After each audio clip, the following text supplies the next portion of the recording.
was on everything.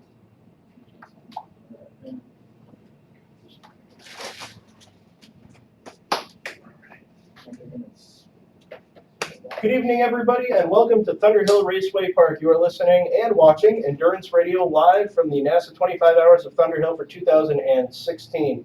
We are live for practice and qualifying tonight. We'll be live all race tomorrow, 27 hours plus of live coverage. I am Brendan Kazmarek, and I'm joined on the second microphone by Joseph Mudrak. Hello, Joseph. Hey, John. Great. Well, your left is where it came from. And we're joined on the third microphone this year, I'm happy to say, by Randy Timmeth. Hello, Randy. Hello, Brendan. How are you today? How are all of our listeners at home?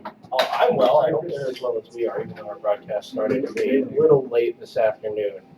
So we're just waiting for the green flag here for practice. 4:45 local time. We'll get a half an hour of official NASA practice before we go into qualifying. A seamless transition at 5:15, same as it's been for the last, as long as we've been coming here anyway. For those of you that are watching the YouTube stream, you'll probably be disappointed to be seeing turn 3. So far, that's our only working static camera, but we're hopeful to have something already running for you by tomorrow afternoon when we start. Tomorrow morning. Hey, John.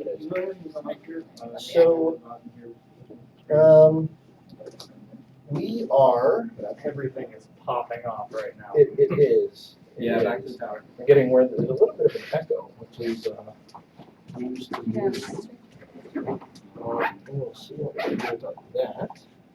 Just a note, ladies and gentlemen, that the food service is open until late this evening, about 11 o'clock, so check it out. For the paddock outside. For food, yes. That's what really matters about this weekend. Where we're always the Thunder Grill, really.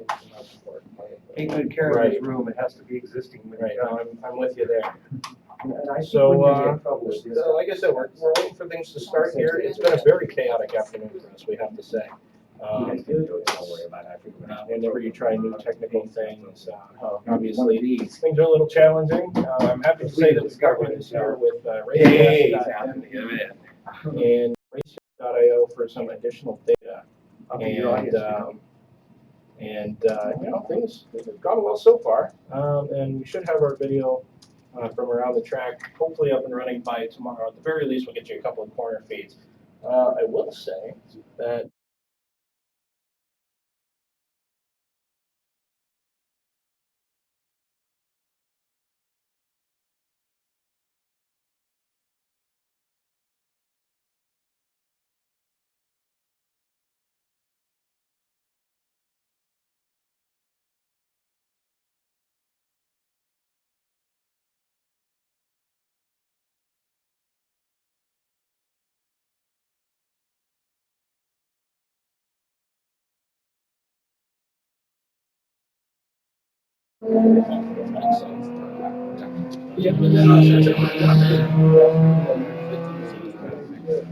back to Thunderhill once again. Now, we probably won't get the variety of activities that we might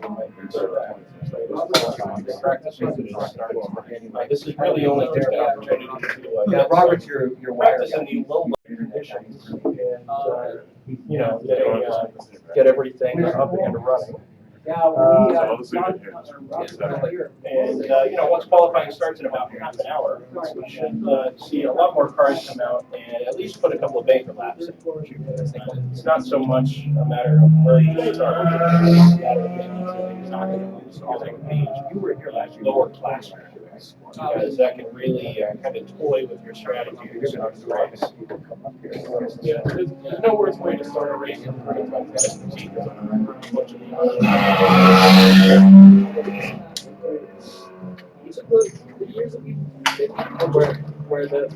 someone will start from dead last.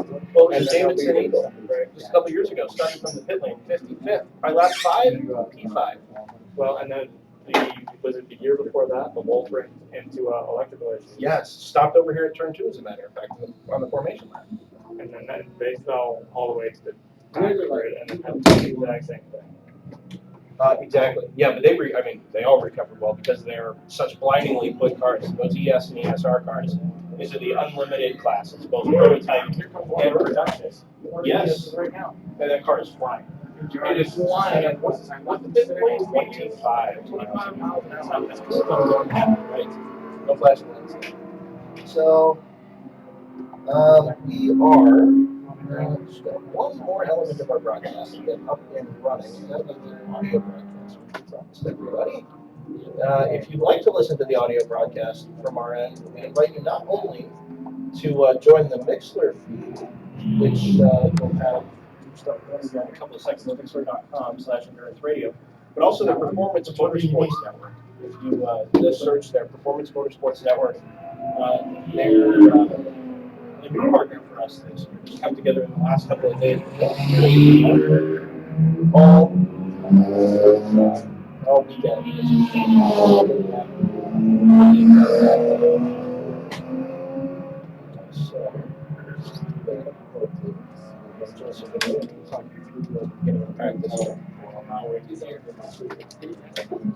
Yeah, we've been getting a lot of this live set up and stuff here, a lot of stuff now. Just as coding what overlays, trying to sort of overlays, back ends and front ends. You can't say that on the radio. Well, Which is up and running now on Mixler, and subsequently should also be up and running on the Performance Motorsport Network. Not on live stream. Yes, no, Christian points out it's not on live stream, and we weren't able to do that this year. It's not that I don't appreciate our live stream. Over the last couple of years, but I will say that it's outside of our budget. So we want to do a little more visibility and flexibility, which is for the event much better. Please do share not only the YouTube link you're watching tonight, but share the channel release link, which is posted for tomorrow as well. Share the heck out of it on Facebook, on Twitter. We're certainly going to do that tomorrow morning in an effort to really drum up as much as we can as far as we're up to 75 now, which for a league that wasn't promoted very well.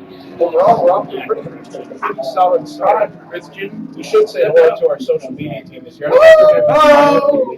Yeah, they are. I like it. They're back. Layla Kazmarek and Christian Wilder are on social media this weekend. Twitter, Facebook, Instagram, YouTube. all the places you find cat gifts that are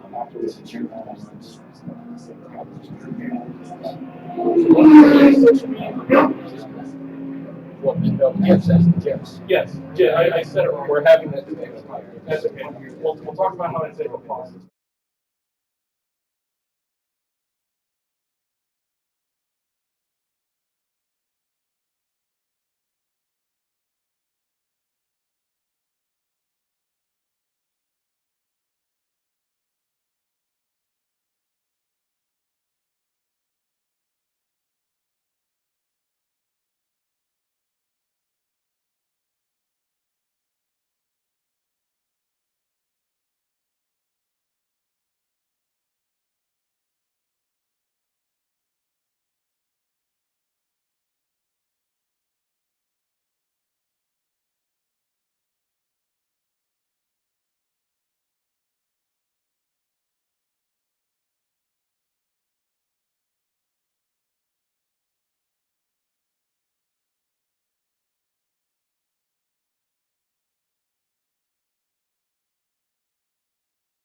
is it's a great car.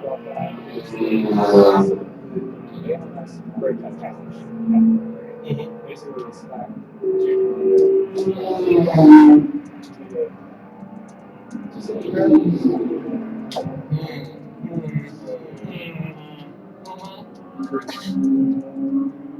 So getting word down to the pit lane that let's pull up our team chat here. We do have 3 in the pit lane this weekend, and we haven't mentioned them yet. We need to do that. We need to say a big hello to JT Tanning, Tim Stoll, and Ryan West, who was back with us in 2016. 3 intrepid pit lane reporters, and I can say that because they're killing it this year. They've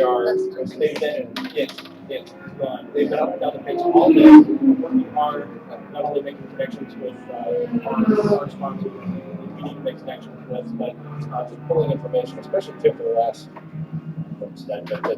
little while. We're gonna pull this up on the internet instead. Pulling up on the qualifying drivers for tonight, getting additional information on what's been going on with the cars.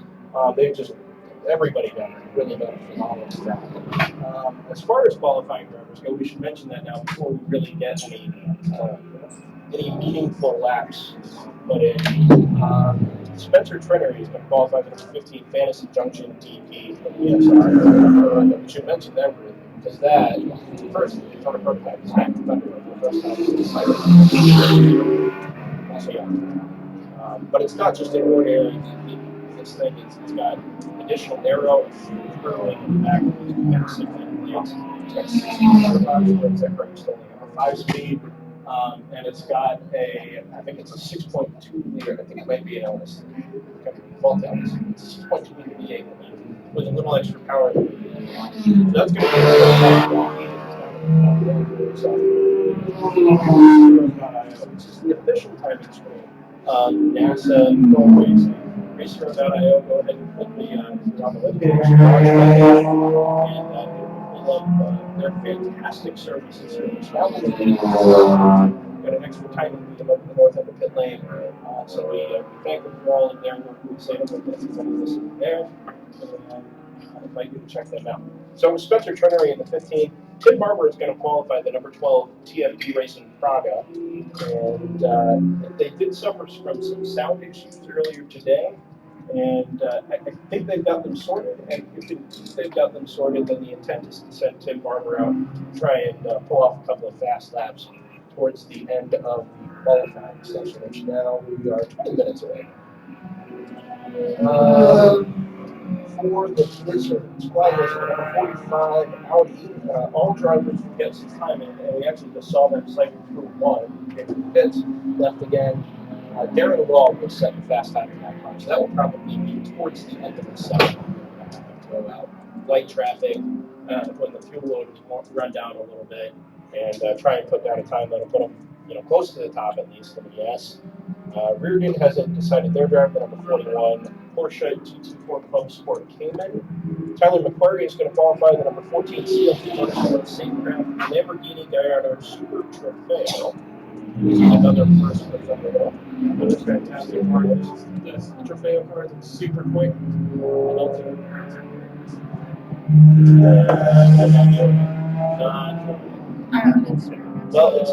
No, you did it. We did it. Brent and I are saying all the time. So, I want to make a comment about this car, and we talk about it a lot internally, but I don't think enough people talk about it. It looks like an incredibly difficult car to drive. Any onboard I've ever seen from a Super Trofeo car, maybe the Huracan is a little bit better, but the Gallardo especially, it's an all-wheel drive car. And it constantly looks like the driver is hacksawing the wheel. Every time they turn it,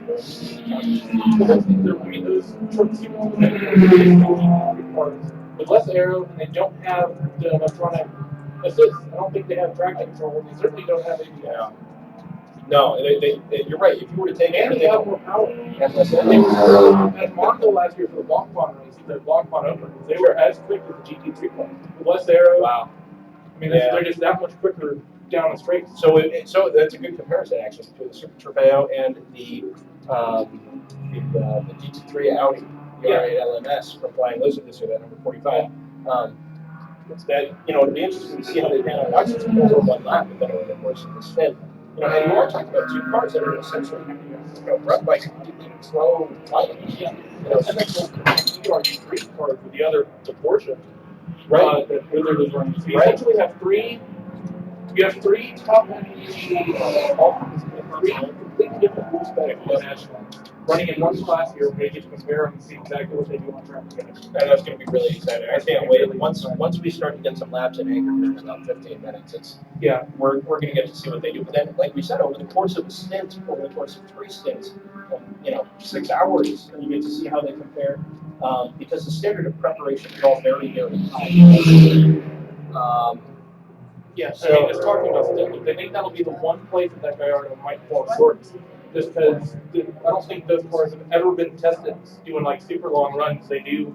I mean, the series they have here in North America, they run spring races. But in Europe, I think the same thing. I don't think a super Trofeo car has in history really ever done a long endurance race because of that. You more or less come to Thunderhill and see if the cars that work. Here specifically, this is a place to come try whatever you've got, really. There's no limitations. And you can put a program together that will, that is catered to what you have, the drivers you have, the team you have. It's, there's nothing else really quite like it, or anything like it for that matter. It's a little bit like circuit racing. Yeah, it really is. It's like if you put all the cars going at Pikes Peak at the same time and did it for 25 hours, it's like what you would do here. Yeah. All right. Now we did hear there's a little bit of an echo. So what we're going to try and do here is to turn down the effects microphone, which I think may help a little bit. Bring everything else back up. So hopefully that will solve whatever issues we're having. Is it picking up that camera? Is it picking up that camera? Is it picking up that camera maybe?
Have audio. Yeah, okay, we're back. We got audio. And it should sound like we're hearing now. Inevitably, something falls through the cracks every year we do this, and this year it seems like it was the audio for qualifying. In the haste to get our video set up, it seems like we may have missed that a little bit. But all the levels look good now, so you're hearing what we're hearing, and it looks like everything should be good to go. No more echo, no more long distance, no more talking through a tin can. I think we're all set. Well, that's good. Yes, so That's definitely good. But anyways, back to what we were talking about, the low lighting We just got emphatic thumbs up from Christian, Great. so hopefully everything looks good. Great. Thank you all for your help. Obviously, we only do this once a year, so a little bit of a community effort to get this all put together, but we certainly thank you all for your patience and your assistance. I'm also getting very good at apologies. I feel like you do this a lot. I'm sorry. You know what we need to do? We need to do more of these, more 24-hour races, so More- that we don't more have apologies? such a long. Right. Well, not more apologies, but we can eliminate the apologies if we do more 24-hour races.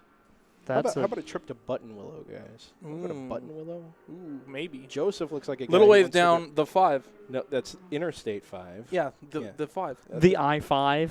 The Interstate 5. The Interstate the 5.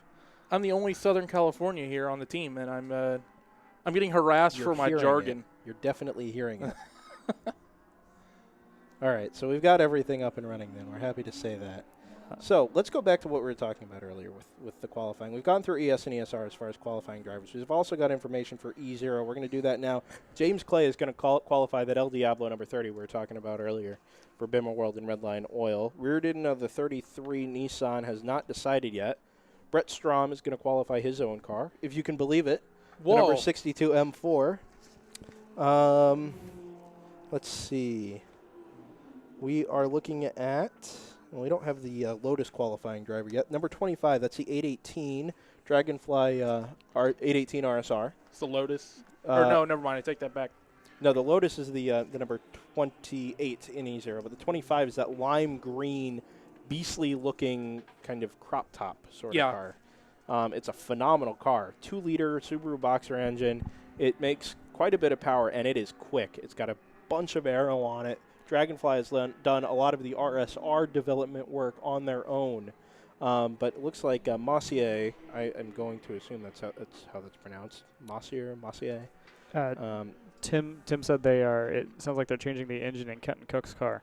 Oh. Blew up at the end of practice. So that was the Radical we saw stopped over here at Yeah. Turn 5, which I think we see at least every year. Right. Or at least once every year. Right. So Radical stopped at 5. Right. On your bingo sheets, check off broken down Radical.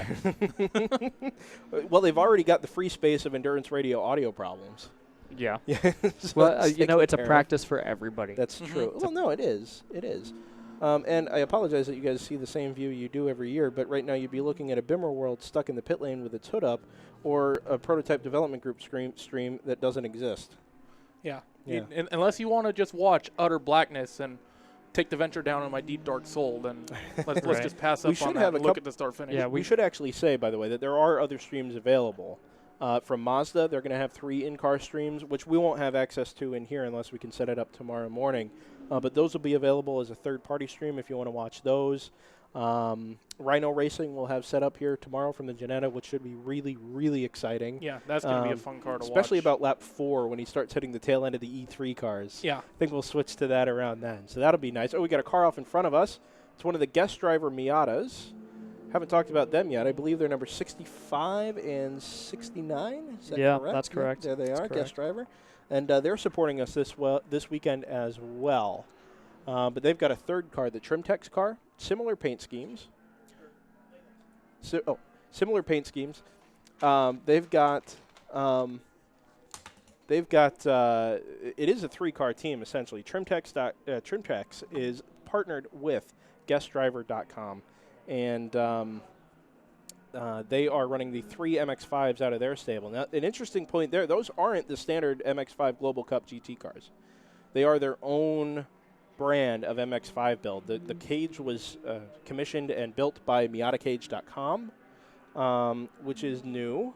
You know, weirdly, they kind of look a little bit more like the fastbacks, like the RF. Is it RF? Am I remembering that The right? new one, yeah, the RF. Yeah. Yep, the new MX-5. And it does have a hardtop on it. They had somebody develop and build a hardtop. Which, Well, that explains why it looks like that then. Right, exactly.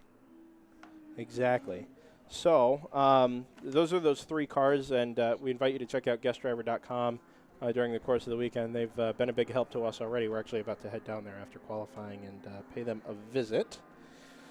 But we'll keep moving on here with our qualifying drivers as cars just kind of continue to circulate under low light, give everybody the opportunity to get a feel for what the lighting is like and how track conditions change as the temperature goes down, the wind maybe picks up a little bit, and visibility decreases.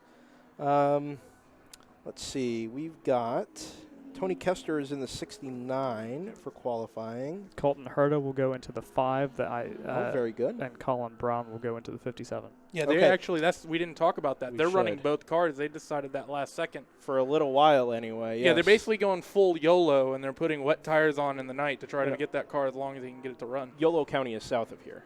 Yeah, that's true. Right. Right, this That's is true. Glenn County. Right. Right, so So we're what, about 70 miles away from YOLO? Yeah. So yeah. About But I mean, and which is exactly kind of what the scenario is with the Ginettas. They brought intending to run only the G57. Yeah. Which I believe is that entered the Is it enter number 8 this weekend? Or number 5, I'm sorry. It's number 5. Yeah, I think you're right. Number It is. 5. It's all black. The new I G57. actually only put one of them on the thing because Right, their well, announcement said they were going to run the one. Exactly. And that's- we didn't. We found that out, what, 2 hours ago? Yeah, so the folks that do the Survive the 25 show were recording up here in the third floor of the timing tower, and we heard, I believe it was Ryan Carpenter was doing his It interview. was Ryan first. And, Yep. my Randy ears after perked him. up, and I was like, Yeah, so apparently their plan is to run both cars, the G55 and the G57, cycle their drivers through. They have their pool of 6 drivers. And as they go through the night, because they don't really have all the resources, having intended to run both cars, we're going to swap over, I don't know if we can say this, swap over to wet tires to run at night to conserve the slicks for the day, make sure they have enough slicks to run at the beginning of the race on both cars, and then make a decision overnight as to what car they're going to actually finish That's the a race with. fascinating strategy. I Right. will It sounds say- like something, Joseph, you and I have done in the simulated racing world. Start as many cars as you can, and then decide which one is Yeah. the best to continue with later Yeah. on. And I Yeah. mean, and that does just safeguard them from the issue they had last season of Right. issues with traffic. If one car ends up in the wall, congratulations, all those resources you were using sparingly now get dumped in a single car. Exactly. Well, that's basically what happened a few years ago with it. Was it TRG brought a couple of Audis, and one of them didn't make it past Friday? Yeah, well, they had, you're right. They had this spare car that that backed it in the wall down here at turn 13. Right. And that is exactly what happened. So that's a first. I've never actually seen a team do that in the race. Start too many cars, Yeah. more than you have the resources available to finish, and then decide. But it'll make things exciting, or especially early on. Yeah. Kind of keeping pace or keeping track of what car is where, and you're adding an extra ESR car into the mix, and then eventually that storyline is going to play out somewhere overnight, and so that'll be exciting to follow over the course of the race. But Colin Brown, we decided was going to qualify that number 5, correct? Yeah, and that should be very good. very, very strong. And then who do we say was getting in the other one? That's Colton Herta. Colton Herta. Very good. Okay. Yeah. Or is it the other way around? G57. I don't think we actually. I wouldn't be. They seem about as confused about the situation as we do. I wouldn't be Yeah. surprised if Well, this- the like, information. Well, I got it from Slack, so I got it from. So it's probably wrong. Ouch. Yeah, there we go. Colton Herta in the 5, Colin Brown in the 57, who I saw at Starbucks this morning. That's great. I was That's sipping great. my eggnog latte, which you missed out on. You're in California in wintertime and you didn't get a pumpkin Listen, spice latte. no, you I didn't go did. full You white don't. girl. No, You that's- don't have to that's- be in That's California what our for social media that. expert Layla Kazmarek is here for. It was chestnut praline, right? Because it's What? winter. Yes. Hold on. What were most of those words? Let's. What does that even mean? Why don't we 5-minute warning to quality. take a diversion here from our chestnut praline latte talk and talk about the prototype development group GTM, sponsored by RideTech. That is going to be qualified by Carl Rudquist, who I actually talked to yesterday, very briefly. Interesting. Yes, about getting our power source from them.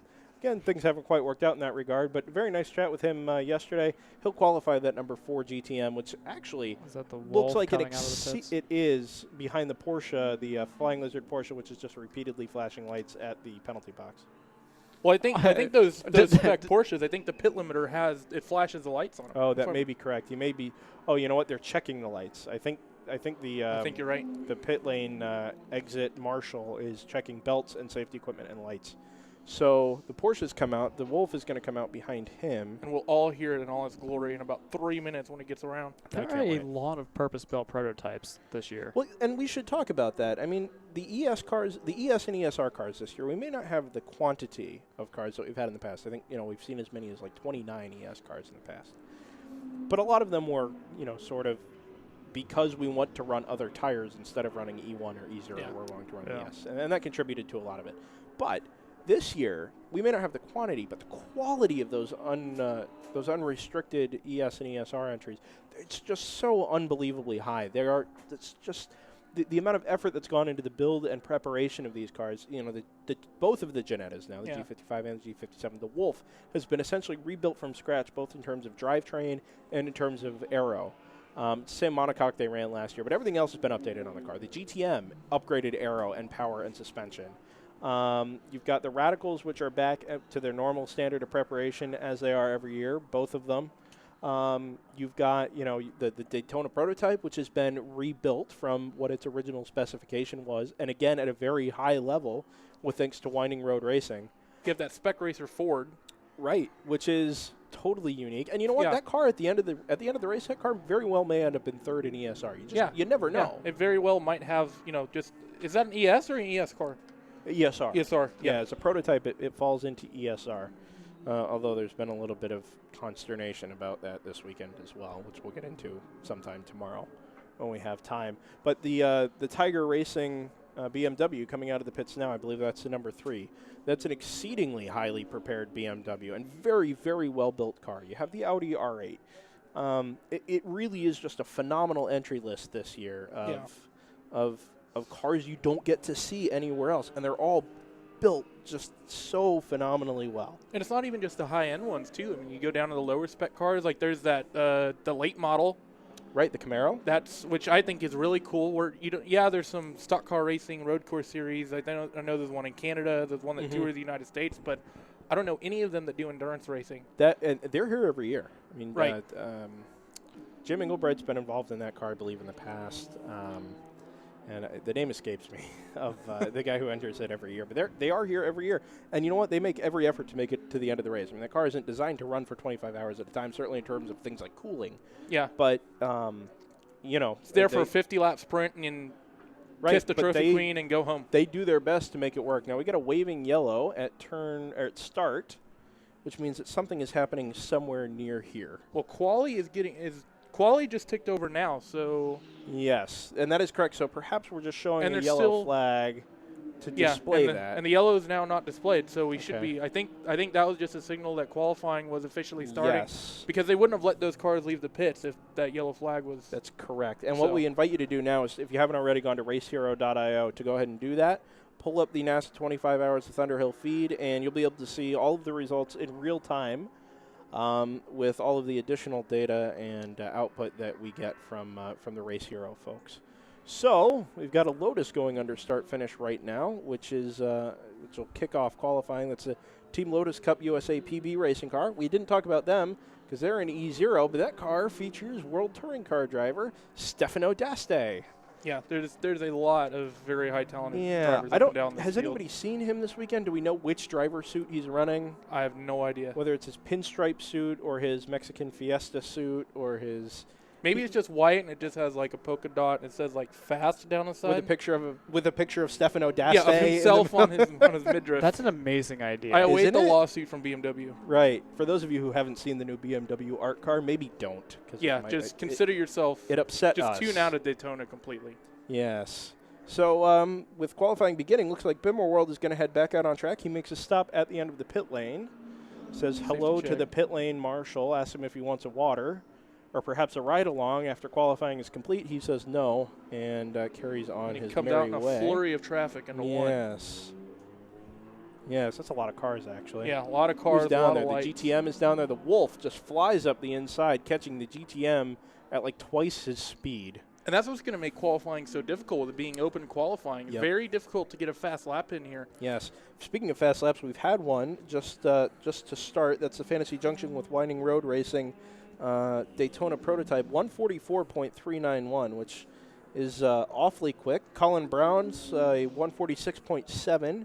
That is in the number 57, and Colton Herta in the 5, a 149.1. But I'm sure that's just a warm-up lap. Well, actually, that's Colton. something to talk about, too, because we saw from all the testing, and actually I only saw that time when I mentioned it that the Wolf was 2 seconds off that Ginetta. That was in that last session. And if that Wolf never got a clean lap, that could be that 2 seconds. That's very true. Those top cars could be very, very tight. Yes. And I'm sure with the Wolf experiences in the past with struggling with reliability a little bit, they may have opted not to push the car at all in practice. And again, there's your couple of seconds that'll, get it past what the G55 was, or the G57, excuse me, was capable of. Yeah, I mean, and especially in terms of reliability. I mean, you talk about that 10. I mean, how many hours of testing you got? 10, 12? Yeah, over the course of the days, you certainly don't want to push that, because then if you're talking reliability issues, that could technically be hours out of your race distance. Yes. That's just your equipment getting used up more and more. Yeah. Speaking of your professional ringers, Paul Edwards is in the 19, according to Tim. Oh, okay, very good. Very good. I Yeah, actually forgot Paul was here this weekend. I have a list of the With- ringers that were entered. Joseph, do you know who he's here with this weekend? Paul Edwards? Yes. Do you know who else is in that car? That is a great I'll question. be very excited to hear. I will address that. Again, reference materials. Yes, he is with the great David Jones. Davy Jones. Uh-huh. Isn't that great? Very excited to see him, as always. I understand we've lost our audio feed to Mixler as well, so we're just, we're working at this We're year. working it. All right, let's try this. Mixler's new for me this year, actually. I have to be honest with you. I really haven't Really? used it. Yeah, no, we got it back now, though. Hooray! Yeah, it got quiet there for a little. I don't know what happened, but we're back on Mixler. We're also back on board the Bimmer World Redline Oil BMW, as you've seen, fighting through turn 2. It looks like a very well-balanced car. Yeah. Just watching him at the wheel, it'll move a little bit, but that's probably just a little bit of feedback from the road rather than anything in terms of stability or setup or aero balance or anything like that. It looks like a very well-sorted car. And that's exactly what you want for these sort of races. Like, we can Yeah. talk about last times. Actually, the BMW getting waved off trying to pit out did not have headlights. It's behind the building now, so we can't see it. I'm not sure what car that was, but... We may have to move these tables forward for tomorrow. Yeah, we might have to jump do over as the well. corner. But, Just saw the Lamborghini come out on track as well. That'll be Tyler McQuarrie qualifying that car. off The number into turn 14. 2 with a bunch of traffic. Yep.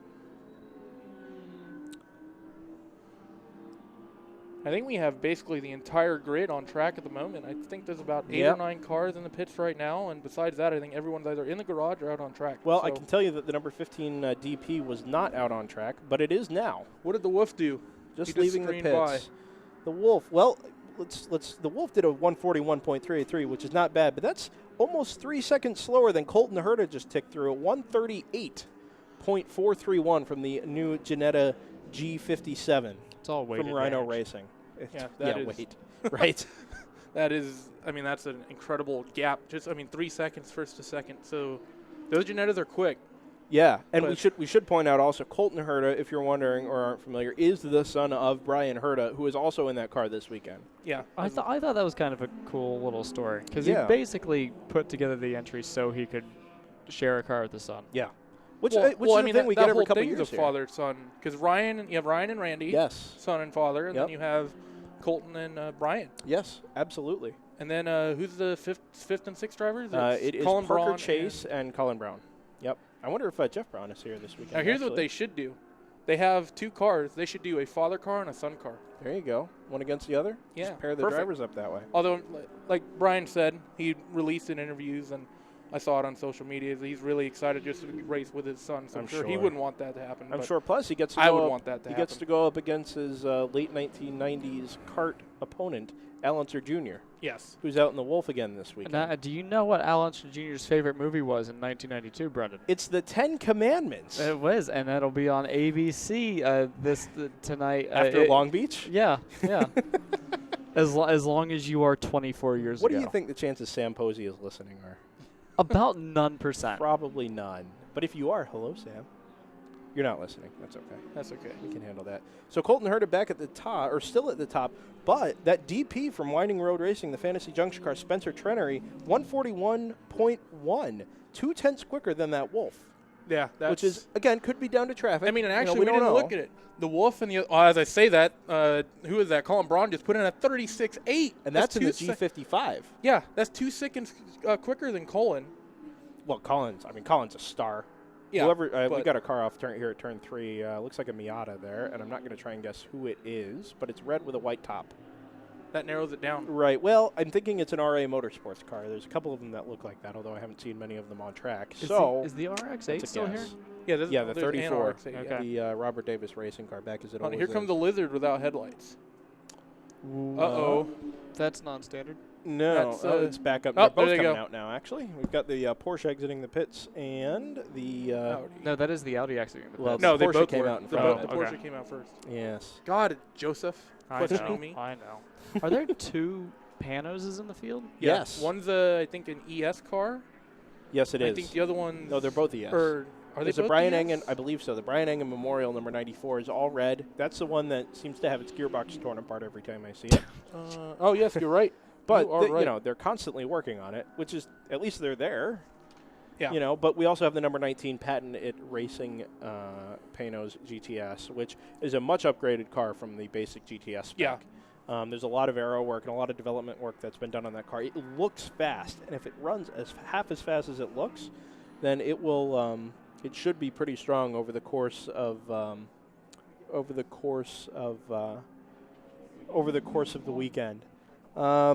Let's take a look back at the timing screens. We mentioned the 36.8 from Colin Brown, Colton Herta at a 37.6.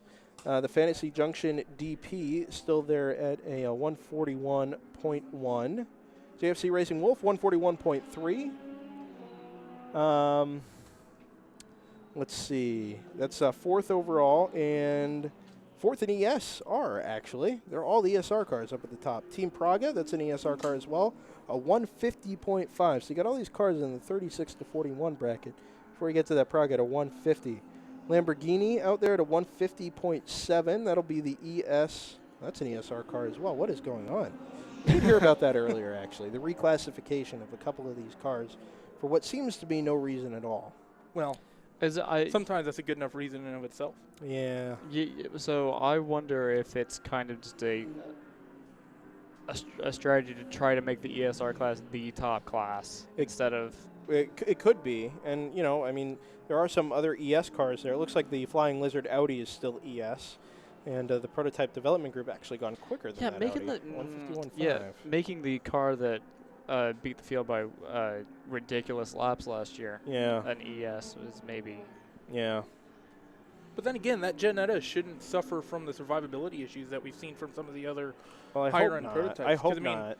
Yeah, what happened last year is it basically, they just put a wheel wrong and took a couple corners off, which I don't know if they had reliability issues last year before that happened. Well, I mean, that may be true. That may have been. It was a leader, as a matter of fact, when it had the that's when right. the accident It was. exit turn 15. Yeah. I mean, that has a lot more engineering into it than a lot of these other cars do. I mean, especially like you can say that Daytona prototype, but like you said, a lot of new components that you could, sort of maybe question. But that Ginetta's what, 6 years newer, 7 years newer? The G57 is probably the closest thing that we have here to something that's factory backed, right? Yeah. Yes, and like except for maybe the Audi. That's true. Yeah. No, that's definitely. And the Porsche. Yeah. The Porsche was factory backed about 7 years ago. Right. Right. That's actually, I believe, in Tommy Sadler's personal collection. He brought it out, and he's, of course, driving that car this weekend. And he's worked with Flying Lizards for a long time as a crew member and a crew chief. And supported some of the events or some of the entries here at Thunderhill in the past from Mercer Motorsports that Flying Lizard was also a part of. So, we've got these sort of professionally built cars, even if they're not factory backed here. That Ginetta is definitely one of them, prepared at a very high level and meant to come do races like this. It looks like we've had an improvement. The number 62, One Motorsports Desert West Radical, 147.442. Still quite a ways off. He actually has just been bumped out of 5th overall. He stays 5th in ESR, but he's been passed by the number 45, Toyo Tires Flying Lizard Motorsports Audi R8, a 145.569 from who we believe will be Darren Law. I think was supposed to set the fast time in that car, and if that's what he's doing now, he's doing a pretty darn good job at it. Yeah, Darren is he's done endurance racing with Flying Lizard for years now, and I'm not surprised to see him 5th overall currently. And let's talk about the pace difference. What are our qualifying looks like? Like, what's the difference between, say, Rhino Racing to, say, Pole and E0? Like, what's the lap time difference we're looking at? We can show you that if we sort by class, thanks to the folks at racehero.io. The ESR pole currently a 136.834. We saw that from Colin Brown. E0 pole, it's a Lotus Cup USA PB Racing, number 28, 153.979. So you're looking at, 17 seconds there? And that's just pole to pole, and those cars are in that class slower, and there's slower classes overall. Yeah. So, on a track like Thunderhill, Thunderhill's a relatively short circuit. Yep. And 20 seconds between your first fastest class and your third fastest class is a lot of time. Yeah.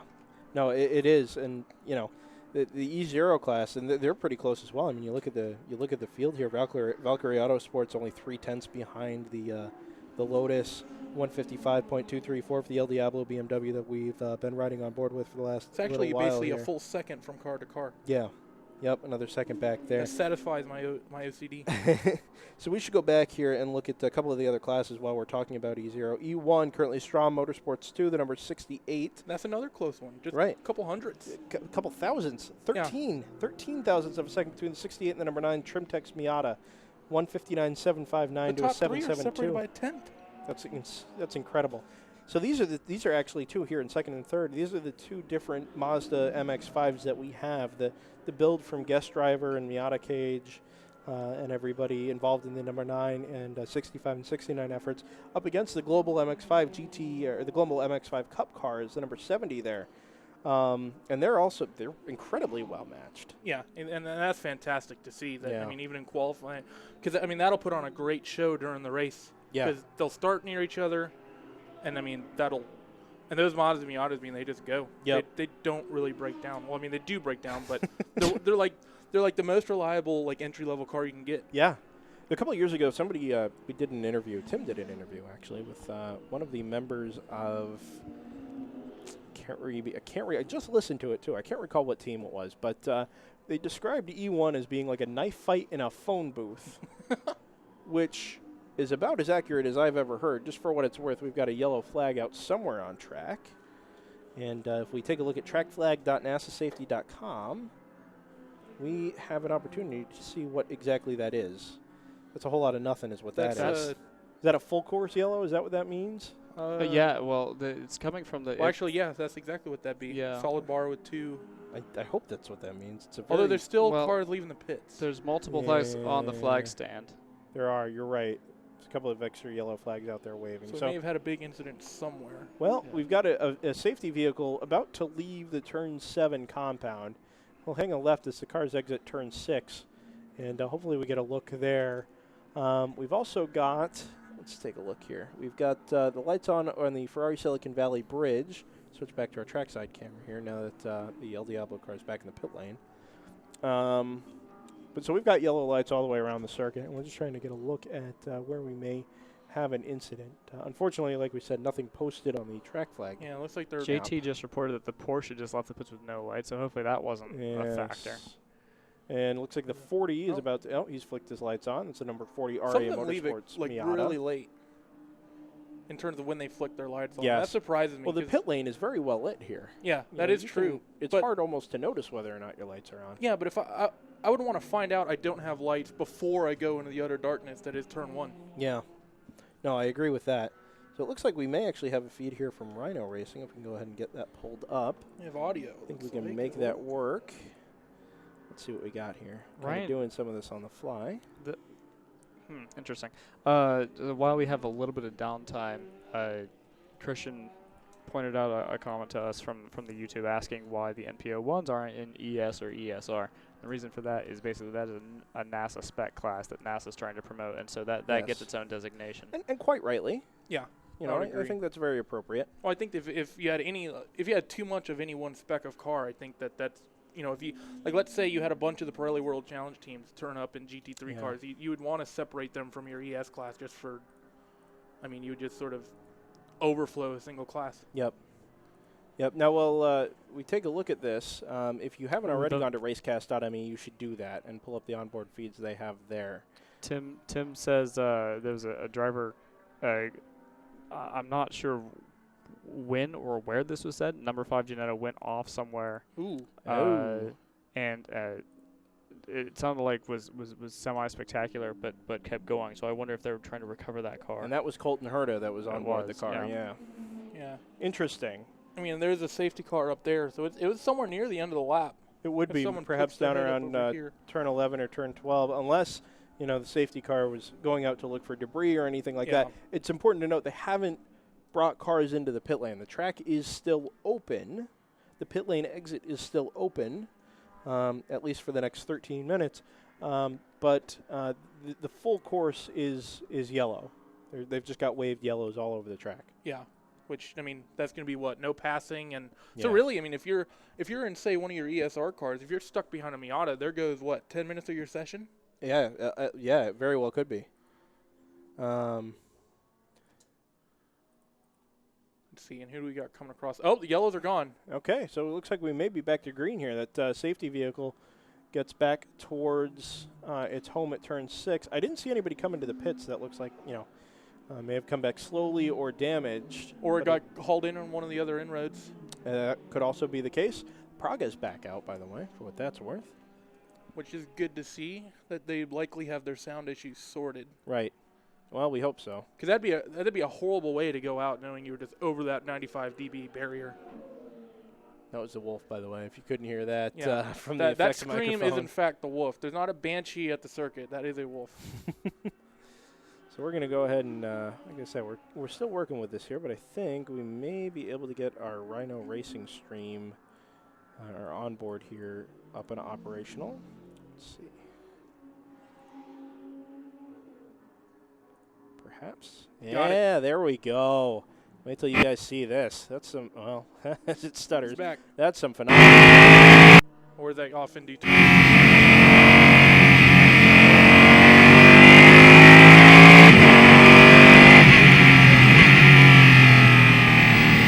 going to mute that because it could get a little excessive.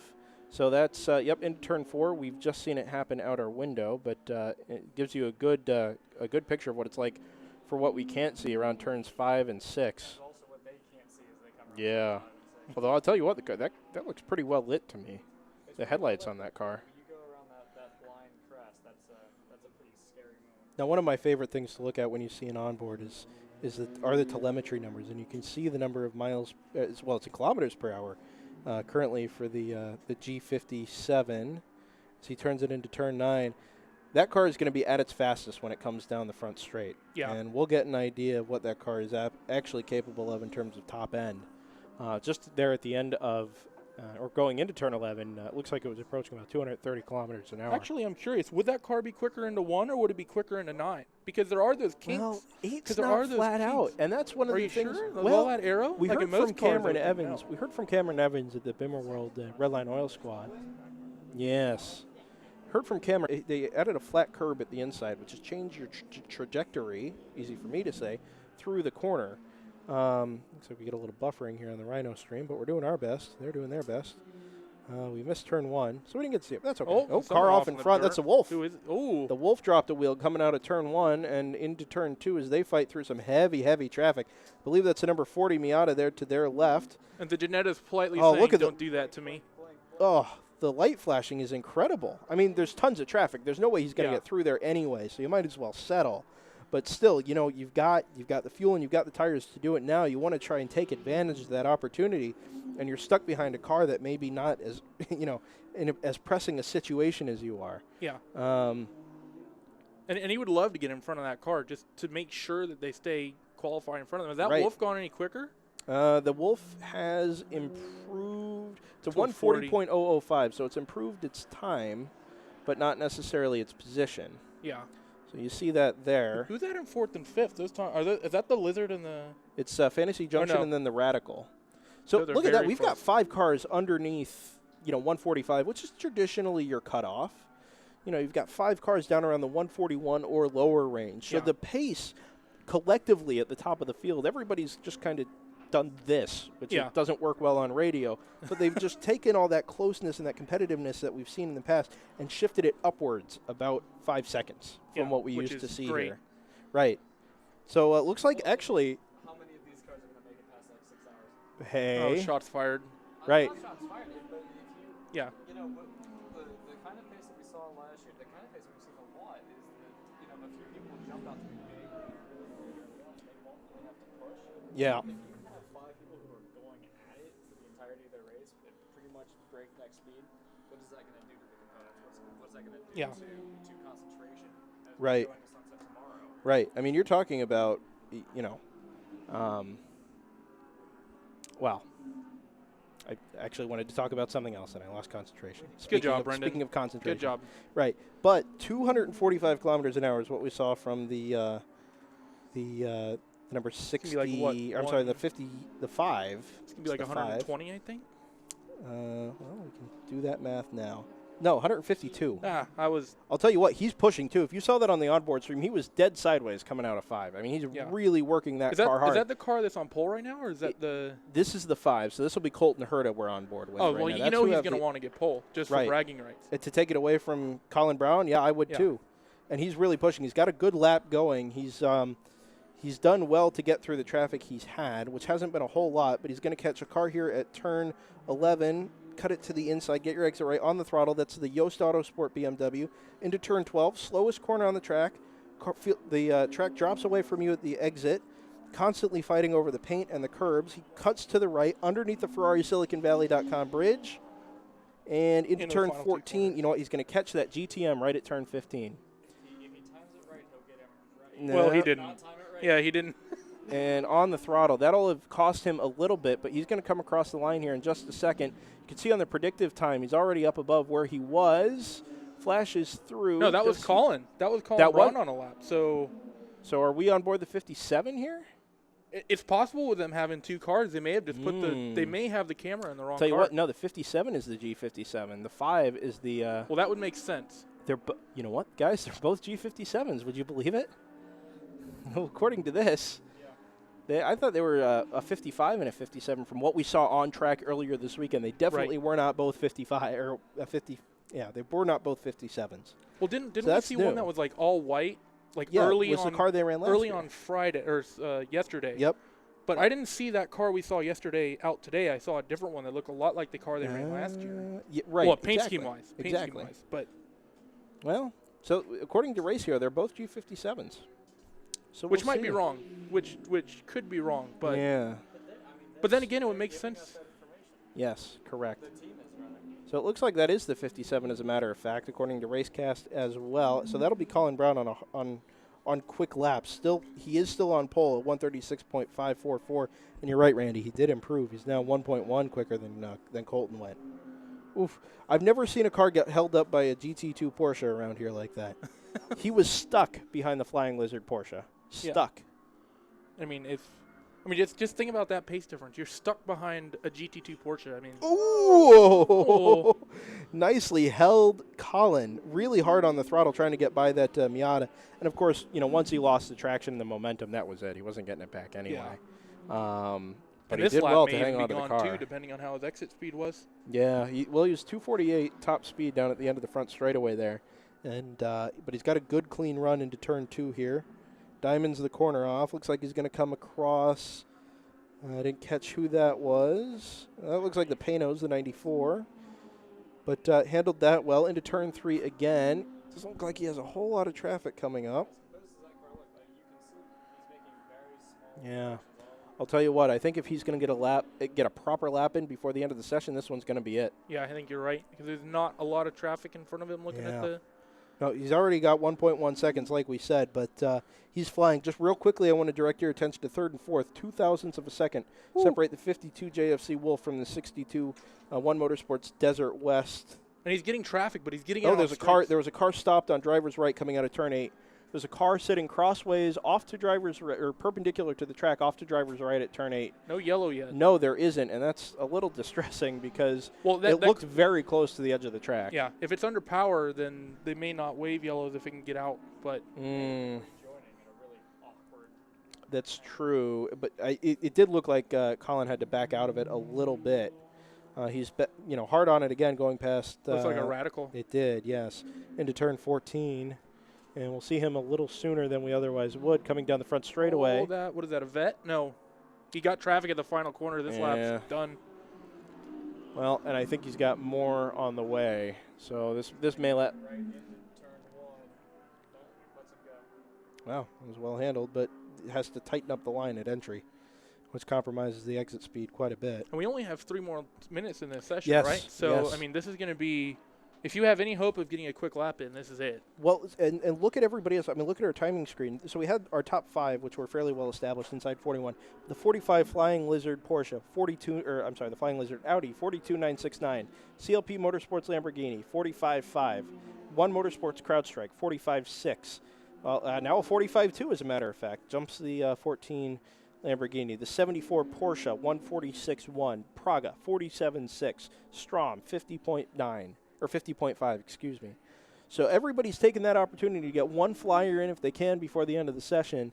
As the grid kind of begins to take shape. Right now, it looks like we may well see a Rhino Racing and a Ginetta 1-2 That's to not start surprising to Thunderhill me. tomorrow. No, and by a healthy margin. I mean, Yeah. upwards of 3 3.5 seconds. seconds, yeah. And that's not going to bear well for that Wolf team, because, I mean, that is a team that has traditionally suffered reliability issues. Right, And you would the think- last thing you want to be is in a situation where you have to find a way to make up 3 seconds per lap. Right. And, traffic's going to play into it, and I think, you'll match different drivers against each other, so that gap will kind of ebb and flow over the beginning of the race, which is to be expected. But you're right, when the green comes out tomorrow and you get those first 3 or 4 laps before you start catching the back markers, there's a good chance those Ginettas could have upwards of a 10-second lead by the time that happens. Plus, watching Colin, and I mean Colin's a star, but watching him, he just cuts and scythes his way through the traffic without missing a beat. I mean, there are times you're just not going to win, up against various cars. But he's just been so calculating, and it's been great to see this footage. But he's just been so precise with the way he handles his traffic that it bodes very, very well for tomorrow.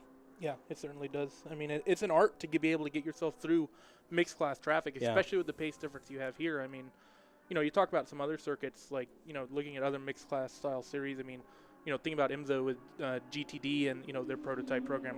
You only see like a 10 or so second difference at a big track like Daytona. Well, and Colton Herter, for example, I think the highest level he's been in really is F3? F2000 maybe. Yeah. No, didn't he run the Euro F3 series this year? I don't know. I'm pretty sure he did. I mean, either way, my point being, he's only really raced in single class series as far as I know. So he's not used to getting caught up. And behind. in open cockpit cars. Sure. Which, I mean, may not sound like a big deal, but you look out the windshield of that Ginetta, it looks comfortable to us from here, but you shift your view over to the left and be trying to pass, what is that, a Vet? It looks like a Viper, I'll be honest with you, but maybe it was a Panos. I think it was the red Panos, but checkered flags out. Yes, thank you, Joseph. They are waving the checkered flag there at start finish. So laps will count. That was the red Panos, by the way. We've seen coming down the pit lane now.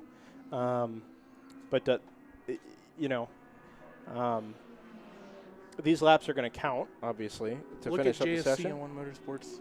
2000s. Ah, not anymore. Not anymore. The Radical, a 39.1. That is a heck of a lap from the SR3. That is way flying. quicker than we usually see from them. That's a phenomenal lap. Seeing an SR3 2 seconds off a basically LMP2 car is impressive. Yeah. That's an excellent lap there from the Radical to put itself up into third in ESR and third overall. It's ahead of the Wolf. Yeah. As of right now. I don't know where the Wolf is out on track. Praga's in the pits, I can tell you that. Let's see. No sign of the Wolf. No, Radical comes through. 40. That's the number 44. Is put in a 141.8. So that's 2 Radicals in the top 6, 2 Ginettas in the top 6, plus a Wolf and a Daytona prototype. Yeah, and then you have that Audi not much further off as well. Yeah. Which, I mean, if Flying Lizard should be absolutely ecstatic with their performance. To only be, what is that, a second off of that One Motorsports car? I mean, and GT3 cars, I mean, there's definitely going to be driver difference there, but those GT3 cars, I mean, they're heavier, they have less power, less aero. I mean, that's an impressive lap from Flying Lizard. It is. I'm very intrigued by the pace differential between the 74 and the 45 Flying Lizard cars. The old GT2 Porsche being 4 seconds off the pace of the GT3 Audi? I think so. Yeah, that's not what I was expecting at all either, to be honest. I expected them. I think we all suspected the Audi would be quickest because it's newer, but with a different classification. I mean, yeah, you're absolutely right. So let's go ahead and sort this by class and take a look at who our class pole sitters actually are. Obviously, we mentioned in ESR, it's the number 57 Rhino Racing, G57 from Colin Brown, and Colton Herta, his teammate, right behind him in the number 5. But, of course, then we've got the One Motorsport Desert West car, the number 62, 139.1, third overall and third in class, to round out the podium for ESR. Directly below them, we'll move to ES. It's the Flying Lizard 1-2 in class, the 45 and the 74, Audi ahead of Porsche. And maybe that Audi should have been put in ESR because that's a a 4-second difference from first to second, and then it's another 4 seconds from second to third. That is a Right. huge pace differential within a class. Right. We've got the Strom Motorsports BMW there, the number 62, a 150.594. So there's actually quite a gap there. Yeah. From, like you said. Yeah, and then after that, I 2.4 mean, it starts getting close. You got 2/10 to Prototype Mhm. Development Group, and then Tiger Racing is about another second off. So, I mean, outside of the top two, that category is extremely close. It is, and it'll be that way. I'm sure it'll be that way all the way through tomorrow. Let's go to ENP next. Those are the MP01s. Diamond Level Motorsports, look at that. First and last in class. Rangers did not come out. That was supposed to be the number 10. And I did see their car the other day. It's like an all gray, just kind of slate gray car. Yeah, now that I think, I've seen them this weekend. Technical issues, maybe? I don't know. Unless they're going with the start from the back strategy. Because the one thing about the ENPs, I mean, they're prototypes, but how far off are they from the ESR cars? I mean, they're not quick. They're not that much quicker than a lot of 14, 15 seconds for a car that's only got a 2-liter Mazda engine in the back of it, making what I'm 190 thinking is horsepower. Well, right. But my point is that ENP car is going to make up all its time in the corners. It wants to get itself clean track, I think, early. That car that didn't qualify. Yeah. Now, it's interesting to note they're actually classified differently. There's ENP and then NP01, but Rangers, again, you see there's no time that's posted interesting. there. So we'll go to E0 next, first of the limited production classes. Valkyrie Autosport actually managed to jump that Lotus towards the end of the session, a 153.737, and that car was strong up until it hit its issues in the rain last year. So there's a good chance that they'll feature well this year. Certainly off to a good start, getting ahead of the Lotus Cup USA PB Racing Lotus. Entered in E0 there, just about a quarter of a second. And then another 10th back to third. Very close is that class. Yep, almost 4/10 cover the top four there. 154.103. And 5 seconds for the whole class. Look at that. ES, like we said, I mean, that's first to second in a couple of these classes. Yeah. And E1, we're taking a look at it here. Look at that.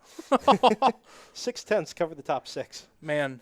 I love E1. I love E1. I cannot wait to see this race play out tomorrow. ART Racing stole that on 159.715, less than half of a tenth back to the Strom Motorsports BMW, 159.759.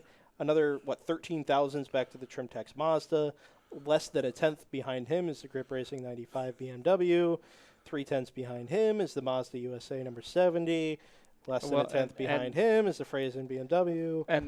So that goes on and on and on. The number 16 and the number 20, those are two cars I'm really interested to see how they do, because those two cars have historically been E3 Honda Fits. Well, you got here today. Have you seen those cars yet? They're pretty neat-looking cars. They're phenomenal. The build is phenomenal. The aero is slick. The paint is slick. Yeah, they've got the swan neck rear wing supports. Yeah, it's a great build. They did a great job on those cars. We'll go back to E2 here.